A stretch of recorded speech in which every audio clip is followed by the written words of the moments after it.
As I say, I was physically, it was like ما وړاندې لا درته وویل زه په فزیکي توګه ځورول سوی یم.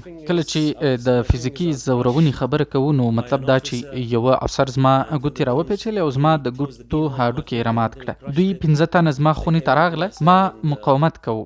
5 people, as I say, I was fighting ما دوی back, so ټول they کونج ته پرې وهل. دوی زه په ګردو راونیولم، زنځیرونه یې راواچول. held me down, they chained me, and then one یو guard تن was زما holding په my سینه head, the other کښېنستی، guard بل was یوه دواړې sat ګوتې down, زما and he په put دواړو his, سترګو his راچخ fingers کړې. inside both of my eyes, and there was an یو officer بل افسر چې standing ولاړو above him. سره له دې چې دغه تن زما په سترګو ښې ټینګې ګوتې ننویستې وې، خو ما شور نه کوو. نو هغه افسر فکر وکړ چې ګوا دی خاص زور نه کوي، نو نور یې هم زور ورکړ او هغه افسر به ورته ویل چې ښه په قوت زما په سترګو ګوتې نه باسي، ځکه هغه غوښتل زما چغې واوري. He pulled his fingers away, and my وروسته یې eyes, چې both of ګوتې my ایسته eyes, کړې زما له دواړو سترګو اوبه راووتلې. I had water coming out from both of my eyes. ما هیڅ نه پرې لیدل. هغوی زه بهر راوویستلم او هغه د اوبو والا کار یې بیا ترسره کړ او بیرته یې بندخونې ته بوتلم. زه بیا څو ورځې په سترګو نابینا وم.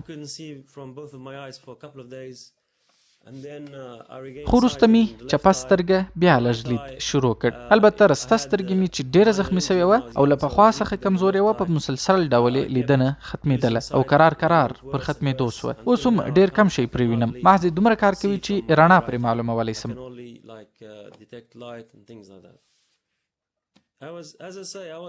ما وړاندې لا درته وویل چې زه په فزیکي توګه سخت ځورول سوی یم. کله چې زه د فزیکي ځورونې بحث کوم نو مطلب دا چې یوه افسر زما ګوتې راوپیچلې او زما د ګوتو هډوکې یې رامات کړه.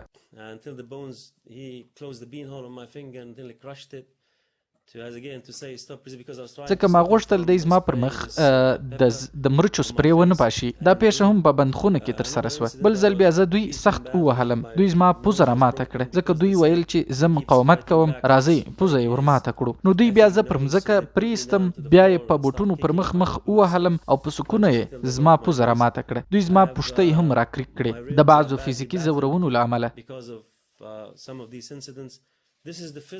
ښه نو دا خو فزیکي ځورونې وې. هغه رواني ځورونې خو یې بیا بل داستان دی. هغوی بیا بیلې ځورونې درلودې. دې رواني ځورونو د فزیکي ځورونو په نسبت سړی ژور ژوبلاوه.